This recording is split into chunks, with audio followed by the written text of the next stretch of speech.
My name is McKinney-Smith and I'm a certified Procter & Gallagher consultant. Today we're going to talk about how to trample the terror barrier. Fear is our greatest barrier. So what is the terror barrier? The terror barrier is an imaginary wall of fear that we need to be able to get through in order to get to freedom.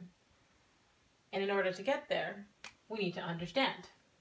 So understanding is the key to freedom. There are 4 parts to getting through the terror barrier. There is state of bondage. There is reason. There is conflict. And there's freedom.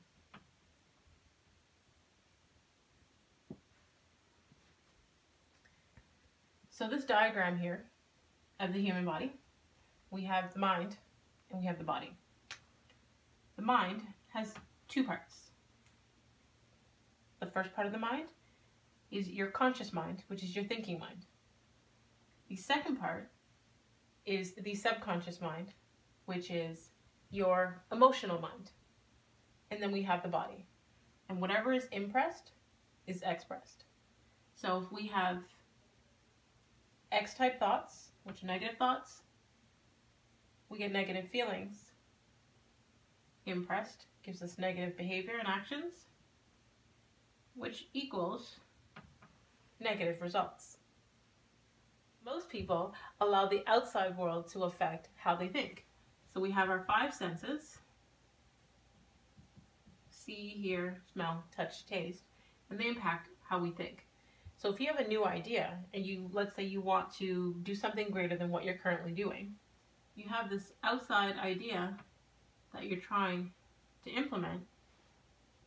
Yes, you may now have these why thoughts, but if you haven't internalized it, you're still going to continue to have the X-type feelings, still do the X-type behavior, and still get your X-type results. When we internalize this new why idea, we'll start to change our behavior, but it's still a mix of feelings. We're still in an XY vibration, which is a chaotic vibration, which is not where we want to be. When we're in this state of conflict, we have a choice. We have the choice to be ignorant or to gain knowledge. And when we're in a state of ignorance, we start to experience worry, of thoughts, of doubt, and feelings of fear. And because this is impressed and suppressed, our body starts to feel anxiety and dis-ease. So we'll hit this wall, and because of the doubt, fear, and discomfort, we will bounce right back into a state of bondage. But if we're able to push through this terror barrier, this imaginary wall of fear, we'll experience knowledge, we'll have feelings of faith, we'll have a body that is at ease, and we'll start to create.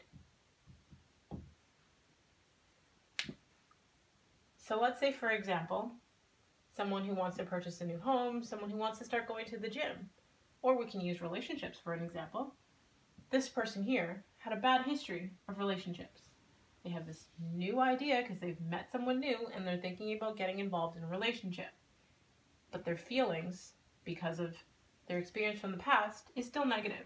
So their actions are still negative, so they'll still experience negative behavior. If they start to internalize this idea of being in a relationship, and they'll have mixed feelings, and their body will give off mixed actions and behavior, they'll be in a state of conflict. And if they don't push past that and gain some knowledge and get through the terror barrier, the worry, the doubt, the fear, anxiety, the dis-ease, and all of that will bounce you right back into a state of bondage, and you'll be single again. Or you can push right through with some knowledge and have faith and be at ease to create a life of freedom. And understanding is the key to freedom. You have to have faith, understanding, and knowledge that everything needed will come as you need them. You have to see the good in things that you want before you can actually get it. You get emotionally involved, which sets up faith. Faith expresses itself, and your well-being accelerates it. This attracts more good because we are at ease. So get out there and make things happen.